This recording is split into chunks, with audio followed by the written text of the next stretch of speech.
Hello students, आज मैं आपके लिए एक वीडियो लेकर आया हूं how to score 100 out of 100 in physics board examination. How to get 100 out of 100 marks in physics. बहुत ही सिंपल टेक्निक्स हैं। अब तक आपने तैयारी कर चुके हैं, सैंपल पेपर सॉल्व कर चुके हैं। इस वीडियो में मैं दो चीजों पर ज्यादा स्ट्रेस दूंगा। एक तो एग्जाम के 3 घंटे आपको कैसे अच्छे से इस्तेमाल करने हैं, टाइम मैनेजमेंट कैसे करनी है, how to get 100 out of 100 in physics along with time management. You have to manage your time properly. कई स्टूडेंट्स ऐसे हैं, उनको सारे कंसेप्ट्स तो आते हैं बट अनफॉर्चुनेटली वो टाइम प्रॉपरली मैनेज नहीं कर पाते। So how to manage time, एक पार्ट ये रहेगा। और दूसरा, एग्जाम में आपने किस तरह से अपीयर होना है, कैसे स्टार्ट करना है, और एग्जाम से पहले प्रीवियस डे आपको क्या क्या करना है। देखिए बेटा, एक चीज आपको बताता हूं, फिजिक्स और मैथमेटिक्स में कि एग्जाम में जब भी कभी आपको एग्जाम फेस करना हो, उससे पहले आपको एक साउंड स्लीप की जरूरत है। आपके न्यूरॉन्स लगातार काम कर रहे हैं, वो लगातार वर्कआउट कर रहे हैं, वो थक चुके हैं। और फिजिक्स और मैथमेटिक्स के पेपर में जब आपको वो चीजें प्रोड्यूस करनी है, को रिलेट करनी है, एक टॉपिक को दूसरे टॉपिक से रिलेट करना है, तो अगर आपका दिमाग थका होगा तो आप वहां रिलेट नहीं कर पाएंगे। बहुत सारे स्टूडेंट्स की ये कंप्लेंट रहती है, सर आता तो था, प्रैक्टिस में यही क्वेश्चन हम कर चुके थे, बट पेपर में जाके पता नहीं क्यों कंफ्यूज हो गए। तो ज्यादातर स्टूडेंट्स क्या गलती करते हैं, ज्यादातर स्टूडेंट्स डे नाइट प्रैक्टिस लगातार करते रहते हैं। Even on the previous night of examination वो लगातार रात रात भर पढ़ते हैं। तो बेटा ये गलती कभी मत कीजिए। इससे होगा क्या, जितना भी आप जानते हैं, जितनी भी आप तैयारी कर चुके हैं, आप उसको भी अच्छे से प्रोड्यूस नहीं कर पाएंगे पेपर में। You will get confused. और ज्यादातर स्टूडेंट्स के 90% से ज्यादा स्टूडेंट्स के साथ ये प्रॉब्लम रहती है। सो याद रखिए, फिजिक्स और मैथमेटिक्स के पेपर में आपके लिए अच्छी नींद बहुत ज्यादा जरूरी है। कम से कम 8-9 घंटे की नींद आपको लेनी है। देखिए बेटा, जो तैयारी कर चुके हैं आप उसी को वहां प्रोड्यूस कर पाए, यही बहुत बड़ी अचीवमेंट होगी। जितना आप रिवीजन कर चुके हैं पिछले दिनों में, उसको आप अच्छे से तभी प्रोड्यूस कर पाएंगे अगर आपका दिमाग उस दिन पूरी तरह से फ्रेश होगा। तो पेपर से एक दिन पहले, इस बार जैसे कि फिजिक्स के पेपर में एक ही छुट्टी आ रही है, उस एक छुट्टी को कैसे इस्तेमाल करेंगे। आपने अभी तक जितने सैंपल पेपर सॉल्व किए हैं, जो सॉल्व कर चुके हैं ऑलरेडी, कुछ नया मत कीजिए उसे एक दिन। जितने ऑलरेडी सॉल्व कर चुके हैं वही पेपर्स दोबारा से निकालिए, देखिए उनमें से किन किन क्वेश्चंस में आप स्ट्रकअप हुए थे, कहां कहां पे गलतियां हुई आपसे, उन्हीं क्वेश्चंस को एक रिपीट कीजिए। हल्का फुल्का वर्कआउट, कोई बड़ा रिग्रेस नए कंसेप्ट्स को मगअप करने की जरूरत नहीं। अगर ऐसा करने की कोशिश करेंगे तो बार बार प्रिकॉशन दे रहा हूं, मारे जाएंगे। ज्यादातर ऐसा होता है कि पेपर में आप जो आता था वो भी भूल गया, नया मगअप करने के चक्कर में जो आता था वो भी भूल गया।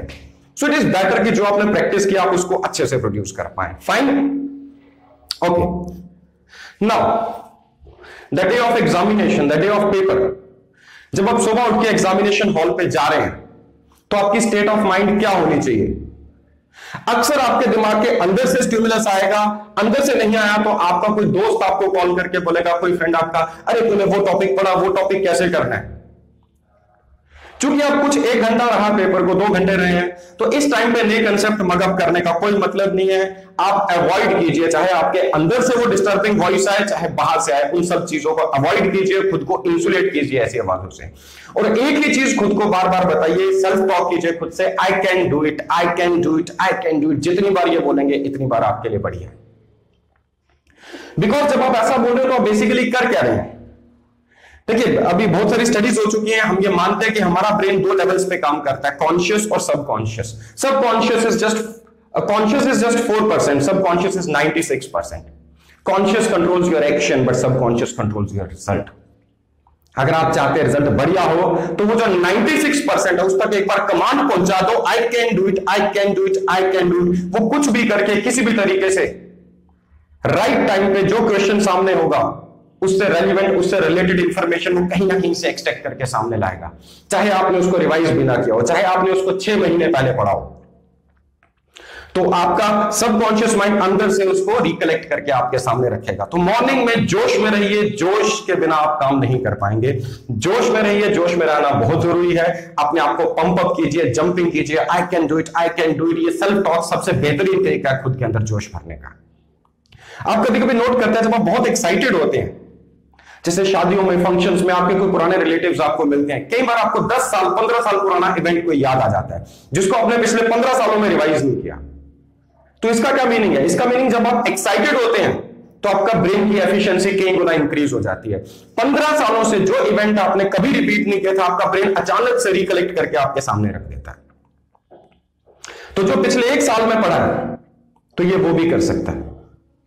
आप लोगों ने एक चीज और नोटिस की होगी, कई बार आप कोई क्वेश्चन अटेम्प्ट कर रहे हैं, कहीं पर स्ट्रकअप हो गया किसी न्यूमेरिकल में, किसी क्वेश्चन में, एंड यू सडनली फील कि कोई हल्का सा हिंट मिल जाए तो हम ये कर सकते हैं, और आपको हल्का सा हिंट मिले तो आप स्पॉन्टेनियसली वो क्वेश्चन सॉल्व करते हैं।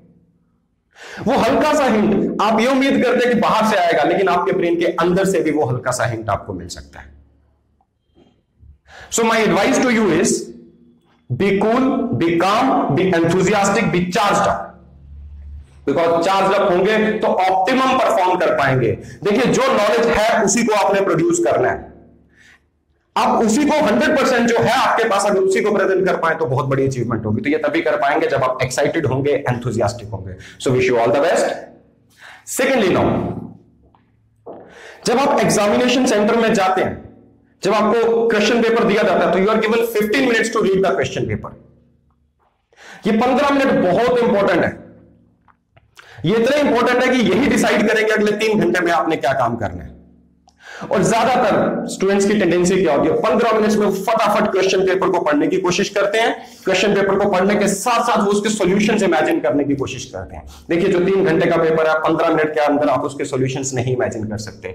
होगा ये 2-4 के सॉल्यूशन दिमाग में तैरेंगे, आपकी स्क्रीन के ऊपर आएंगे, जैसे ही आपके दिमाग में वो आए, फिर कोई क्वेश्चन ऐसा होगा जो स्ट्रकअप होगा, फिर आप प्रेशर में आ जाएंगे, और जैसे ही वो 15 मिनट के अंदर आप इतना प्रेशर बिल्डअप कर लेते हैं अपने आप पे कि अगले 3 घंटे भी आपके बेकार जाते हैं। एफिशिएंसी आपकी रिड्यूस हो जाती है ब्रेन की। You have to increase your efficiency. तो वो 15 मिनट कैसे इस्तेमाल करेंगे, ध्यान से सुनिए। उन 15 मिनट के अंदर आपको क्वेश्चन पेपर उठाना है, क्वेश्चन रीड करना है, and you have to translate the question. आप आंसर करने का अटेम्प्ट मत कीजिए, सॉल्यूशन मत ढूंढिए उन 15 मिनट्स में। हर एक क्वेश्चन को पढ़िए। For example, I am reading a question, why is the terminal voltage of a cell less than its EMF. Terminal voltage EMF से कम क्यों है? तो मेरा रिस्पॉन्ड ये होना चाहिए, मुझे बस एक बार ट्रांसलेट करना चाहिए, टर्मिनल वोल्टेज ईएमएफ से कम क्यों है। अच्छा, ज्यादा सोचना तो ये उस टॉपिक से क्वेश्चन है, आई कैन डू इट। बिना ये सोचे कि आपको आता है कि नहीं आता है, just give a command to your brain, I can do it. Go to next question. How is the radius of a nucleus related to its mass number? Oh, radius mass number से कैसे related है? I can do it. Define electric flux, write its SI unit. अच्छा, electric flux क्या है, इसकी SI unit क्या? हाँ, मैं कर सकता हूं, I can do it. Total 26 question है। अगर चॉइसेस वाले क्वेश्चंस को मिला लिया जाए तो 31 क्वेश्चंस होंगे, और 31 टाइम्स अगर आपने इन 15 मिनट में खुद को बार बार ये command they the, I can do it, I can do it, I can do it, आपका सबकॉन्शियस माइंड बहुत इनोसेंट है, वो उसी टाइम काम पे लग जाएगा, वो किसी ना किसी तरीके से प्रोसेस करके वो सॉल्यूशन आपकी ओर लाएगा। कई बार आप देखेंगे कोई क्वेश्चन फर्स्ट टाइम में आपको लग रहा नहीं आता, बट अचानक कोई दूसरा क्वेश्चन सॉल्व कर दो, आपके दिमाग के अंदर कोई ना कोई हिंट, कोई ना कोई सॉल्यूशन अपीयर हो जाएगा। सो ये 15 मिनट बड़ी समझदारी से इस्तेमाल करने हैं। मैं फिर से बता रहा हूं, 15 मिनट के अंदर आपको सॉल्यूशंस इमेजिन नहीं करने, you just have to translate the questions. Translate the questions, translate कीजिए, और हर क्वेश्चन के बाद कमांड दीजिए, I can do it, I can do it, I can do it. Next part is how to manage time. देखिए, time कैसे manage करेंगे। आपके क्वेश्चन पेपर में there are 26 questions in total. पहले 5 questions, each question carry 1 mark, question number 1 to 5, question number 6 to 10, each question carry 2 marks, question number 11 to 22, each question carry 3 marks, question number 23 value based question carry 4 marks, and last 3 questions 24, 25 and 26, each question carry 5 marks, long answer questions. देखिए, आपको अंदाजा लगेगा 1 mark का question कई बार तो हमें single word या single sentence में आंसर करना है। इस 1 मार्क के क्वेश्चन को आंसर करने के लिए आपको अप्रोक्सीमेटली कितना टाइम चाहिए, सोचिए। 2 से 3 मिनट काफी होंगे, 2 to 3 मिनट्स। अगर आप 2 से 3 मिनट लेते हैं इस एक क्वेश्चन को सॉल्व करने के लिए, टोटल 5 क्वेश्चन है, तो टाइम बना 10 से 15 मिनट। अगर हम एवरेज टाइम ले लें तो वी कैन कंसीडर 13 मिनट्स के अंदर आपका ये काम पूरा हो जाएगा। 13 मिनट सफिशिएंट है। एवरेज टाइम मैक्सिमम 15 होंगे, 10 से 15, मैंने एवरेज टाइम ले लिया कितना, 13 मिनट्स। फाइन, ओके, अब 2 मार्क्स के क्वेश्चन को सॉल्व करने के लिए आपको कितना टाइम चाहिए? सपोज 3 to 4 मिनट्स सफिशिएंट है, 3 to 4 minutes to solve a 2 mark question. So अगर आप हर एक क्वेश्चन पे 3 to 4 मिनट्स स्पेंड करते हैं तो टोटल टाइम अगर 3 मिनट स्पेंड करते हैं 15 मिनट्स, 3 into 5 15, अगर 4 मिनट्स पर क्वेश्चन स्पेंड करते हैं कितने हो जाएंगे? 20। So it will take 15 to 20 minutes. Again average time ले लेते हैं 18 मिनट्स। 18 मिनट्स सफिशिएंट होंगे? Yes, okay. Next 12 questions, each question carry 3 marks. Suppose आप 3 मार्क्स के क्वेश्चन को सॉल्व करने के लिए आप हर क्वेश्चन को सॉल्व करने के लिए 5 से 6 मिनट लेते हैं। अगर आप हर क्वेश्चन को सॉल्व करने के लिए 5 मिनट लेंगे, 12 into 5 60 मिनट्स, और मैक्सिमम 12 into 6 72 मिनट्स। सो 60 से लेके 72 मिनट्स के बीच का वक्त लगेगा 3 मार्क्स के सारे क्वेश्चंस को सॉल्व करने के लिए। अगर मैं एवरेज टाइम लूं, एवरेज क्या, मैक्सिमम हमने देखा अगर आप 6 मिनट पे एक क्वेश्चन पे स्पेंड करते हैं, इट विल टेक 72 मिनट्स। तो मैक्सिमम लेके चलता हूं 72 मिनट्स के अंदर आपने 3 मार्क्स के सारे क्वेश्चन अटेम्प्ट किए। No, a question of 4 marks, value based question, सिर्फ एक ही क्वेश्चन होगा। इसके लिए एवरेज टाइम कितना ले सकते हैं? 5 मिनट, 6 मिनट लीजिए, 5 से 7 मिनट तक लेंगे। कोई 5 मिनट लेगा, कोई 7 मिनट, और कई बार तो इससे भी कम वक्त लगेगा। हम ज्यादा से ज्यादा लेकर चलते हैं, 7 मिनट अगर लगे। अब बचे 3 क्वेश्चंस। ये 5 मार्क्स क्वेश्चन जो कि लॉन्ग आंसर क्वेश्चन है, काफी लंबे आंसर्स आपको लिखने पड़ते हैं, तो हम इसके लिए ज्यादा टाइम अलॉट करेंगे। कम से कम 15 मिनट तो लगेंगे। तो लेट अस से कि आप 15 से 20 मिनट्स लेते हैं 5 मार्क्स के एक क्वेश्चन को सॉल्व करने के लिए। तो अगर आप 15 से 20 मिनट लेते हैं, टोटल 3 क्वेश्चंस हैं, तो ये टाइम होगा 45 से लेके 60 मिनट्स, 45 to 60 मिनट्स। चलिए 60 ना लेके एवरेज में 55 मिनट्स ले, तो क्या आपने 55 मिनट्स के अंदर ये सारे क्वेश्चंस आपने सॉल्व किए। जरा टोटल करके देखें ये टाइम कितना होगा? 72 plus 18 90, 13 plus 7 20, 90 plus 20 110 and 55. It comes out to be 165 minute. 165 minute means 2 hour and 45 minutes. Duration कितनी है आपके पेपर की? 3 hours. देखिए बहुत ज्यादा टाइम अलॉट किया मैंने हर question. Still you will be left with 15 minutes and last 15 minutes are available with you. In 15 minutes के अंदर आप पूरा क्वेश्चन अपनी आंसर शीट को रिवाइज कर सकते हैं, एक बार दोबारा रीचेक कर सकते हैं कहीं आपसे कोई गलती तो नहीं हुई। तो देखिए बेटा, इन चीजों का ध्यान रखिए, टाइम मैनेजमेंट का ध्यान रखिए। आप किसी भी एंड से शुरू करें, इट्स योर चॉइस। आप पहले ये वाली सेक्शन 5 मार्क्स वाली अटेम्प्ट करना चाहते हैं या 1 मार्क्स की। हाँ, अंदाजा आपके दिमाग में होना चाहिए कि इतने मार्क्स के अंदर ये सेक्शन मुझे कंप्लीट करना है। Don't get panicked. कभी टाइम ज्यादा भी लगे, पैनिक बिल्कुल मत होइए।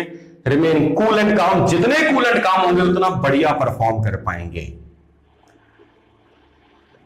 सो wish you all the best. I hope बहुत बढ़िया करेंगे और I am very much sure कि सबका पेपर बहुत बढ़िया होगा, बहुत बढ़िया होगा। Wish you all the best. कल्याण भव। God bless you all.